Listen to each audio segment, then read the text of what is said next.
তা ওই শহরে ভুঁই আসলো ভিটা ভুঁই তো এইখানে মাটি দিছে আস্থা নিকটে আসলো তা আমার বাবা পুষকেছি বলে আব্বা এই হাঁড়ি আমরা হজ করিয়ে আছে বলে যাইতে 6 মাস আসতে বেড়ে 6 মাস লাগছে তা ওই নালা গড় দিয়ে চাইছে ওটি গড় দিয়ে থইছে তখন তো নালা গেল 20-25 বছর হল নালা যাবার তার আগে কতদিন মারা গেছে তাকে আমি বলতে পারিনি তা বাবার ঘর কসলো বলে আব্বা হাঁটি হজ করে গেছে হাঁটি হজ করিয়ে আসছে তো যাইতে 6 মাস আসতে 6 মাস লাগছে তখন যেটা গাড়ি আছে রাস্তার মাটি কাটা গাড়ি ডজার গাড়ি তো বাপে বেড়াই আসছে তা ওই বেটা কইছে বলে আমি ওই কবরটা ভাঙি দিয়ে আসি হ্যাঁ নাস্তা করি তো ওনাকে কইছে বলে কবর ভাঙি নানাকে স্বপ্নাইছে ওইখানে বলে তুমি বাড়ি চলে যাও বাড়ি চলে গেছি আমার বাপ কইছে তুমি বাড়ি যাও তা বাড়ি যাও উনি মারা গেছে আর বেটা আসলো আর আব্বা আসলো এখানে উনি কইছে উনি পরে যাইবে উনি গাড়ি ধরি এখন গাড়ি ধরি পরে গেছে আর এখান গাড়ি ওই হোকসে নিয়ে গেছে পরে গোটা গাড়ি যাইতে পারেনি এই কবরটা হলো দেওয়ার হাজির ওনার নানা দাদা নাতি ছেলেমেয়ে এগুলো বাড়ি সবগুলোই হয় তা আমি তো অতটা বেশি কিছু জানিও না বেশি বলতেও পারি না হ্যাঁ আর যেটা শুনছি ওইটা বলতেছি এখানে ওর পাশে 2টা আম গাছ একটা কাঁঠাল গাছ ছিল মোটা মোটা অনেক বড় তো ওর পাশেতে মাটি দিয়েছিল তা ওই মাটি দেওয়ার কথা কিছুদিন পরে এই ক্যানেল খোঁড়ার কাজ শুরু হয়ে গেল তখন ওরা নাতিপুতি ওরা মাজারটা খুঁড়তে দেয় নাই নতুন কবর এটা খোঁড়া যাবে না এইটা আমি শুনছিলাম খুঁড়তেও দেয়নি তারপরও ওরা ক্যানেলের লোকজন ওরা জোর করে উঠে দিতে চাইছিল ওইদিকে মেলা উঠেছি এইটা উঠাইতে পারবো না মানুষও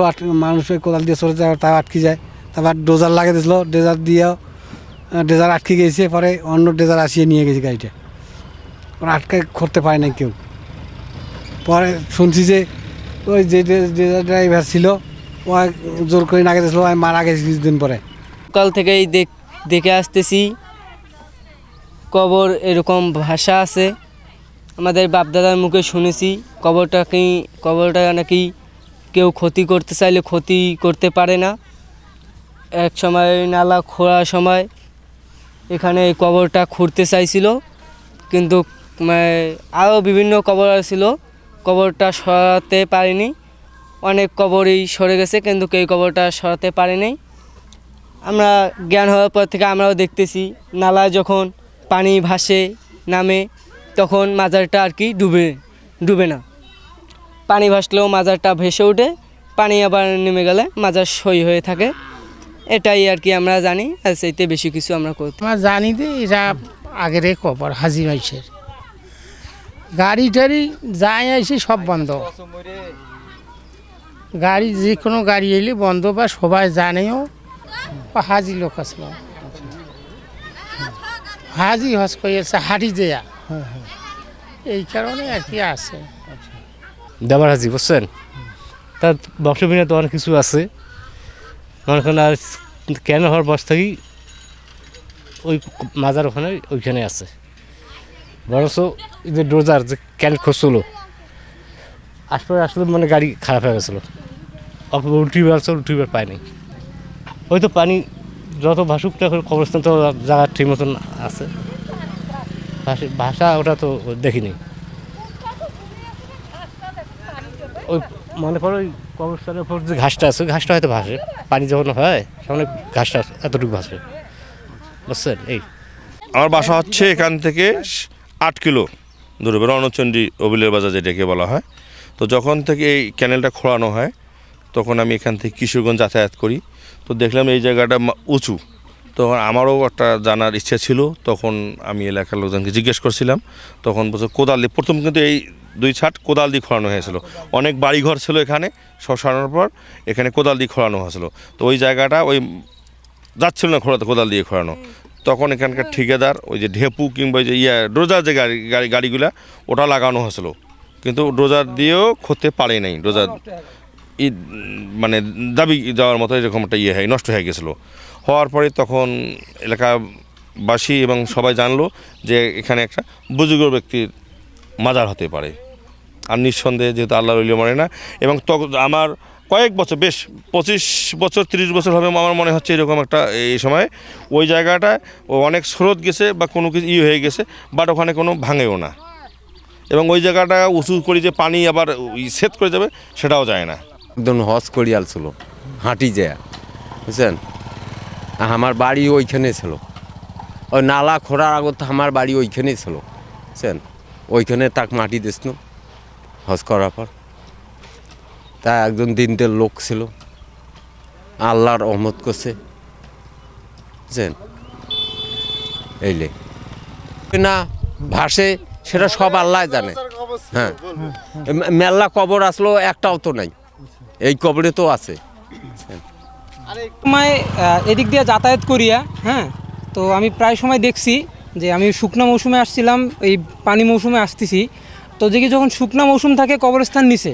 এখন পানি মৌসুমে আসার পরে আমি দেখতেছি যে কবরস্থানটা ওপরে। এখানে না হলেও প্রায় কম করে 15 থেকে 20 ফিট গভীরতা আছে। আর যখন আপনার এইখানে যখন এই ক্যালেন্ডার খোঁড়ার সময় বিভিন্ন গাড়ি টাড়ি আসতো, বড় বড় ডোজার আসতো, আসার পরে তো অটোমেটিক গাড়ির স্টার্ট বন্ধ হয়ে যায়। এখানে প্রায় সময় তারা চেষ্টা করছে কিন্তু কিছু করতে পারে নাই। তারপরে আপনার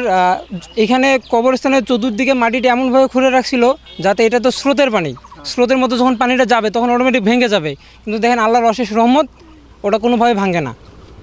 উনি একজন আল্লাহ লোক ছিলেন। হ্যাঁ, প্রায় সময় আমি মানুষের কাছ থেকে শুনতাম এই এলাকার, তো আমি অনেকবার দেখছি, তো আমার নিজের কাছে অবিশ্বাস্য মনে হয়। তো আমি আসলে তার বাস্তব প্রমাণ, আমি বারবার আসছি কিন্তু এই জায়গাটায়। আমি প্রায় সময় এই রাস্তা দিয়ে যাতায়াত করি, আমি প্রায় দেখছি। আমি ম্যাক্সিমাম সময় এই রাস্তা দিয়ে যাতায়াত করার উদ্দেশ্য আমার একটাই, এই কবরস্থানটা দেখার জন্য। আমি কয়েকবার দেখছি যে বছর হয়নি, তার পরের বছর হয়নি, তার পরের বছর। তো একটা জিনিস যদি ভাঙ্গার মতো হয় তাহলে তো একবারই বা দুইবারই ভেঙে যাবে। এটা তো আমি প্রায় সময় আসছিলাম, কিন্তু তো দেখছি ওটা পরীক্ষা করার জন্য আমি আসছি, কিন্তু কখনো আমি ভাঙ্গা দেখি নাই। আমার ওয়ার্ডে 4 নম্বর ওয়ার্ডে দেবা হাজি নামে একজন লোক ছিলেন। ইনি হেঁটে হজ করেছিলেন ছিটরাজি মাস্টারপাড়া। এখানে দীর্ঘদিন যাবত ওই জায়গায় আমাদের এখানে একটানা কাজ হচ্ছে, সেখানে আবার ক্যানেল খুঁড়তে যেয়ে ওইখানে আমাদের একটা গাড়ি, যেটাকে ড্রোজার বলা হয়, ড্রোজার বন্ধ হয়ে গেছিল। এরপরে অন্য কিছু যেটা কাঁকড়া বলে যেটা এলাকায় যেন বন্ধ হয়, যান্ত্রিক যে কোনো যায় না কেন ওটা বন্ধ হয়ে যায়। এখন আমরা জানতে পারলাম যে উনি একজন খুব অনেস্ট লোক ছিলেন এবং আল্লাহ ভীরু লোক ছিলেন। যাই হোক, আমরা এখন এখান থেকে আমরা যতটুকু জানতেছি যে পানি আসলে পানি ভেসে যায়, কবরটা উপরে দেখা যাচ্ছে। এটা আমরা সকলে মিলে আমরা চাচ্ছি যে কবরটা হেফাজতে রাখার জন্য।